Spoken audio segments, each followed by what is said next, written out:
我是 Sonia。今天这支影片要来开箱我在法国1个月的家。我们这次住的地方叫做 Château， 它是法文里面的城堡的意思。因为这栋建筑过去是法国贵族的家，它现在就是改建成一个 co-living。那我们就继续看看吧。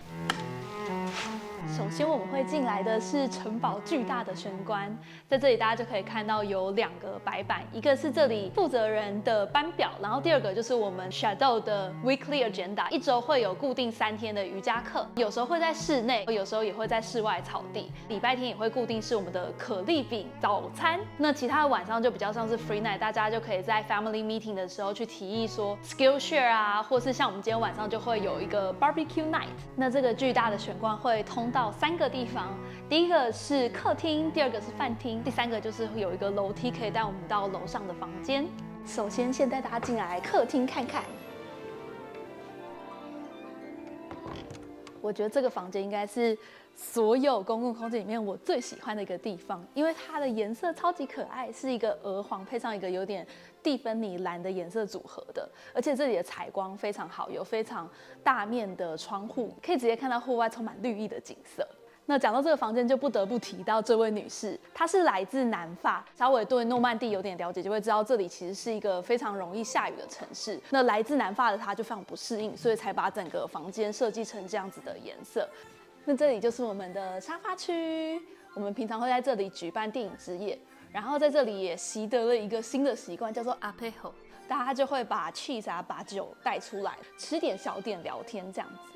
那大家去看一下我自己最喜欢的办公位置，它位在客厅旁边，有一个自成一室的小办公室之感。然后这里就放了很多乐器，像是钢琴啊、吉他。然后如果你要列印东西，这里也是 OK 的，因为旁边有一个窗户可以直接看到户外的景色，所以是我最喜欢的办公空间。接下来就要进入我们的饭厅，非常豪华跟古典的长桌。这里你也可以看到一个类似族谱的东西，10世纪一路下来的法国贵族的家族旗帜，通婚的时候就会有2个旗帜叠在一起，因为法国贵族他们就非常讲求血统的纯正，所以万一你有一个小孩跟英国人通婚，就是绝对不可能继承这栋城堡的。那Château这里其实还有规划另外一个独栋的工作空间，有比较认真的工作桌，还有工学椅。不过因为我比较懒得走过去的关系，所以我还蛮常在客厅还有饭厅这边工作。然后因为这边不算是 quiet zone， 大家就是可能也会在这边开线上会议啊，或是上班等等。噔噔，这里就是饭厅旁边的小厨房，它的设备就比较简便一点，咖啡机、微波炉，还有一个诚实商店，放满了一些饮品啊、酒等等，大家就是诚实信用的去登记，然后取用饮品。参观完客厅跟饭厅以后，我们就来楼上看看。它这里的楼梯分成2个楼梯，一个是贵族走的楼梯，有铺了红毯；那一边就是一个比较小的螺旋楼梯，给仆人啊或是厨师等等来走的，就会旋转非常多圈，然后要走很长。我觉得很可爱，设计师他在玄关这边有做一个 love letter 的区域，大家就可以把一些你想要对这边的住客的一些话写在里面，到时候你离开的时候已经很伤心了，你还可以获得一个充满大家的字的一封信的集结，就很可爱。我们在这里每天都走超级多楼梯，而且其实需要注意是因为这毕竟是一个老宅，它就会有很多嘎吱嘎吱嘎吱的声音，晚上就会比较容易吵到人，所以就要比较踮脚走路。一路上有非常多挂在墙上的画作，这些大多数都是过去曾经住在这里的贵族的画像，所以你可以想象就是 family portrait。那我们现在去3楼，也就是我们房间的所在地。这里的房间很可爱，是它都用地点来命名，像是我们的法国朋友就住在台北，然后我们住在 Manila， 进来看看。大家可以看到它就是一个非常古典的装潢，有这个吊灯，然后有一些金框的镜子跟画作。超级开心的是，我们终于从不断的移动旅行settle down，现在可以把我们的东西放在房间里，就把这个火炉变成一个 gear area。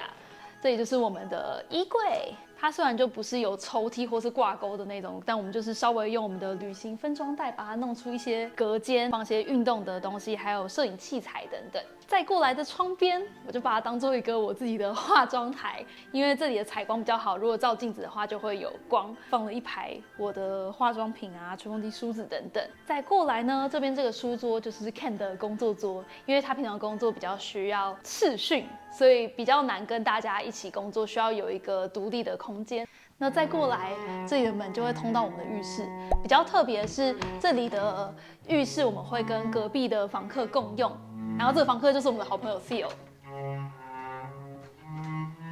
非常多的门。哒，这是我们的浴室。超级宽敞，这边它就是有一个淋浴间，然后你想要泡澡的话，这边也有一个蛮舒适的浴缸，同时也有一个非常古典的化妆桌。那我们就把篮子分隔了我们自己的物品，同时 check out the view 实在太美了。希望住在小豆这时候，我要早一天来好好的泡澡放松一下。刚刚不知道怎么搞的。把我们锁在房间外面。还好的是，我刚刚有说到那个浴室是相通的，我们要问我们的朋友 Theo， 问他说我们可不可以从他的房间进到浴室，再进到我们房间，然后再把门打开。So yeah, everything is fine。再来就要带大家走到所谓我刚刚说旋转非常多的仆人小楼梯。你在爬的时候真的会觉得怎么走半天才走到2层楼，因为都是很缓的上来，好不容易才可以走到第2楼。那在我们下楼之前，带大家去楼上看看。这里的楼上过去是仆人的住宿，所以呢就会比较小一点。那现在就是作为 co-living 的 budget room， 一走进来就可以感觉到天花板就是比较有压迫感一点点。然后这边就会有一个共用的卫浴。那毕竟里面都有人住，就不方便给大家参观了，就给大家感觉一下这个走廊的氛围。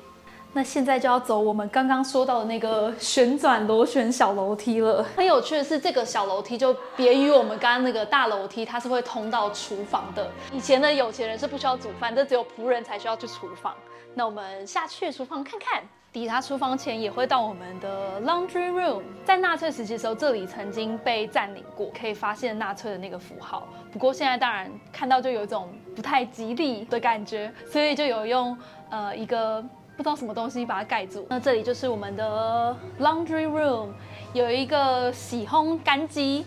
洗衣机跟烘衣机费用的话，会用 Splitwise 这个 app 来记录你付的钱，最后再一次结账这样子。从 laundry room 走过来，继续延伸到走廊的尽头，就会是我们的厨房。虽然1楼饭厅旁边有一个小厨房，但真的就是喝水啊、泡杯咖啡的地方。然后这里才是大家主要料理的地方，有5个炉子、烤箱，非常齐全的器具，不管是砧板啊、盘子啊、微波炉等等都非常的齐全。住 co-living 有一个很棒的一点，是因为这里毕竟长期都有人在居住，所以对于一些比较常用的调味品，像是油啊、很多香料啊，你就不需要从零开始购买。那给大家看一下我们的冰箱区，可以看到在冰箱上面就贴了每一个房间的名字。那我们就是 Manila， 所以我们就是冰箱的第3层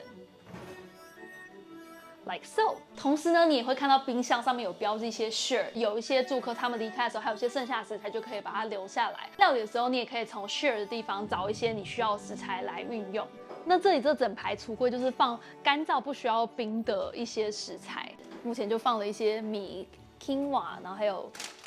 Doritos。比较特别的地方是我们这里的采购方式，因为我们住的小豆其实有点算是 middle of nowhere， 最近的超市也要开车10分钟左右。目前住在这里的住客有30人，21个国籍，也不太可能全部人集体去 grocery shopping。那我们的解决方式是下载一个叫做 Courses U， 或是上一个 Courses U 的当地超市 app 跟网站，在上面先选好你想要的物品，下单结账以后可以选择一个 pick up time， 当地超市就会事先把我们采购的东西打包成一袋一袋一袋，然后就可以让小帮手开车统一去把所有人的食材运回来。然后这边反过来了，但是它写的是 allergy， 因为这里蛮常会举办像是 family dinner 或是 potluck， 事先知道有哪些人对哪些食材过敏，就会非常的贴心。然后厨房虽然说是在地下室，可是其实往上走就可以到1楼，这里就有放了一些桌椅，就是我非常喜欢的用餐区域。而且这里大概9点10点才会天黑，所以就算是晚餐也可以享受阳光，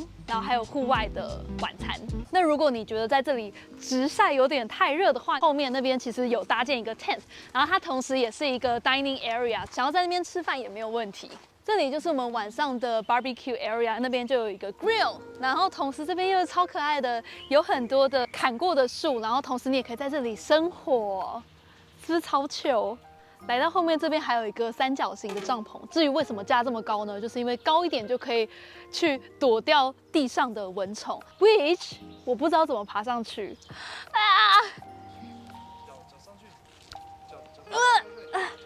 OK， 非常不优雅，但是我上来了。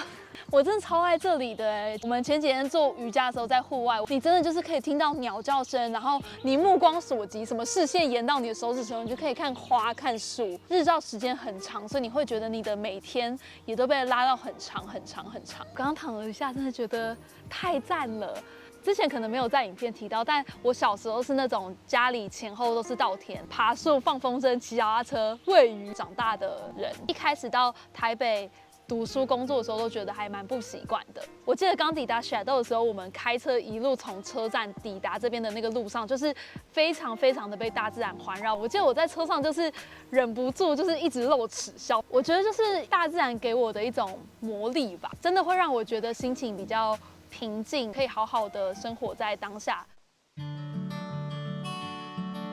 我之前在一些书上有读到一些小说家，他们会有一个自己的灵感跟创作小屋，然后就觉得这个想法非常的浪漫。但是呢，实际开始拥有这个两栋的状况的时候，我就发现我这个人还蛮懒惰的，光是5分钟的通勤我都有点觉得累，所以其实做到现在我都还没有真的来这一栋房子工作，但给大家参观一下。大家可以看到我身后的建筑其实非常的大，独立的工作区 coworking space 占了建筑的一小部分，其他的地方就是作为公寓，给一些想要自己的隐私或是带狗带小朋友需要一些独立空间的家庭。同时，你还是可以跟 Shadow 那栋建筑保持联系，去参加一些活动啊，或是一起煮饭等等。那我们去 coworking space 参观一下，走进来其实就可以看到旁边还有几个房门，那这里就是公寓式的住客，你可以在这里拿到 coworking space 的钥匙。那我们出发。哇哦，地上好多奇怪的光，所以我不小心开启了什么 party mode。今天是礼拜六的关系，所以整个 coworking space 都没有人。那大家可以发现，就是会有工学椅。再过来3间 phone call room， 开会的话可以移到这个有隔音的小空间里头去会议。那如果你觉得坐着工作很累的话，你也可以站起来工作。那有时候住客人数比较多的时候，其实这里也算是一个 venue， 可以 host 比较人数多的活动。如果你有一些简报啊，或者是甚至他们会办卡拉 OK night， 就可以直接在这里举行。今天刚好是我们差不多住在城堡满1周的时候，所以来分享一下这里的心得。我觉得在这边真的一开始觉得蛮贵的，但是后来真住下来之后，发现这边很多 facility， 光是你好用的厨房啊、咖啡机啊、soda stream 啊，你要自己做饮料，很多一些 share 什么意大利面什么这，其实你也绝对不会饿到。比起你在台湾花费，相对比起来可能还比较低。对，我觉得在台湾除了就是租屋嘛，然后有时候也会有一些旅行啊或是聚会的额外开销，但是我们在这里除了住宿2000欧，我们2个人 share， 然后再加上每个礼拜的食材费大概100欧左右，其实就搞定了。我们也真的没有什么额外开销，因为我们就真的住在这里，也不太会移动什么的。2个人就是花1个月4万台币左右，比起旅行也非常省钱。绝对。旅行的交通、旅行的住宿、旅行的 eating out、旅行的各种门票加起来，其实是非常可观的。之前在旅行的时候，你会每天烦恼非常多的选择，但住在城堡的时候，你就觉得你变得非常有余裕，煮饭、工作比较平衡的去安排你的一天。我们很 enjoy 那个10点半日落的感觉，下班发现还可以去跑个步啊，然后或者出去骑车之类，就感觉都时间绰绰有余。像我们之前有一天晚上已经晚上7点钟，就还可以看个日落，很美。总结，我真的很推荐大家可以来城堡这个 Co-living 体验。除了它本身建筑非常有特色之外，你也更多的时间可以去投入你的不管是 passion project 或是你的工作，也有大量的时间可以来阅读，跟大自然的 connection 也让我非常的心动。你真的会觉得很亲近土地的感觉，而且这里又有活动可以参加，又有非常多的器具，所有你工作需要的工具都在这边准备好，所以我们觉得整体来说这样子的费用其实是非常值得的。就推荐大家如果来法国的话，可以来 Normandy 的 Chateau 来体验看看。那如果你喜欢今天影片的话，记得帮我们按个 like， 还有订阅、开铃铛。下次见，拜拜。working space 的厕所，还有一个淋浴间。万一你很凄惨的工作到一半得洗澡的话，你可以来这里淋浴。今天住宿附近的小探险，穿着靴子，因为超多荆棘，